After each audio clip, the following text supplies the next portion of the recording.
Ito po ang ating napakaganda at napaka-cute na Disney Princess Kids bike. Ayan. So approximately 6 years old up to big kids na po ito. Okay?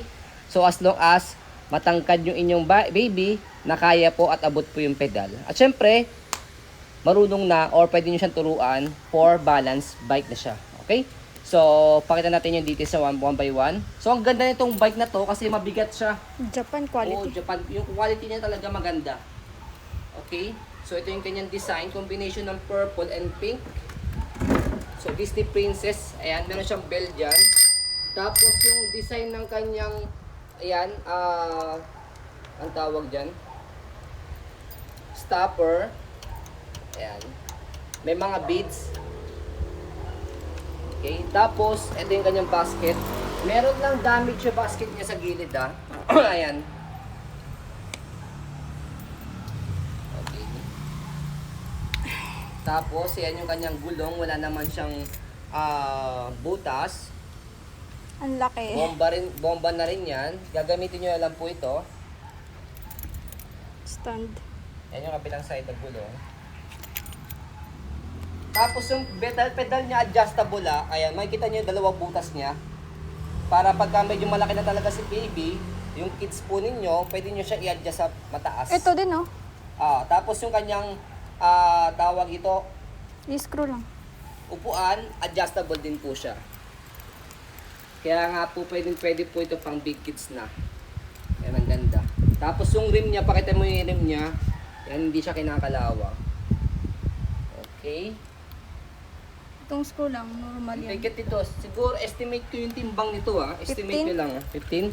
Ha? 15? Parang. Hindi, mga mga nasa ganun na 12 to 15 kilogram. Bigat siya. eh. Mabigat sa isang kamay. Tibay. Mabigat sa isang kamay. Tingnan mo yung muscle ko. Tapos, meron siyang ano rito. Stand. Okay? Sakay ka na. Para ito na yung matibay talaga. Sakay. Ayun, sakto. Di nag-flat. Ang galing, ah. Pwede sa akin to. 60 plus kilogram ako. Pwede pa sa akin to. So, Makakapedal ka ba? sana. Kung pwede lang yung anak namin dito, hindi ko nabebenta to eh. Kasi yung baby namin is turning 5 years old pa lang siya. Hindi katangkaran yung baby namin kaya hindi niya paabot yung pedal dito. Ganda. Tibay. Oo. Tibay, oh. Ang ganda, promise. Ang ganda po nito. Okay.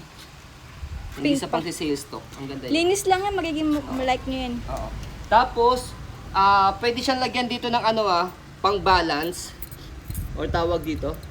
Yung kung hindi pa marunong mag-bike. Oo, yung hindi pa marunong mag-bike. Kasi, Mag-balance pala. Oo, di tanggal to. Yan. Bilan nyo na lang po siya. Both corner. May nabibilan nun? Pag di pa siya marunong mag-balance. May nabibilan naman ng parts na ganon sa mga bike shop. Yan ang ganda. Tapos yung handle niya, May cover na may plastic. cover siya rito, makapal. Princess. Ano? Pink. Matutuwa yung anak niyo po dito, promise. Ang ganda. Ayan. Tapos yung mga slide na kalawang niyo lang naman dito, ito slide lang naman yan. Sprayan niyo na siya ng WD-40 tapos kiss-kiss Liha niyo lang lang po yan. siya ng liha na 1,000 na liha. Ayan, mawawala po Tanggal yan. yan. Ayan. Okay. Ganda. Cute. Magagamit na pang matagalan po ito. Tapos may stand siya rito. Patan. Stand.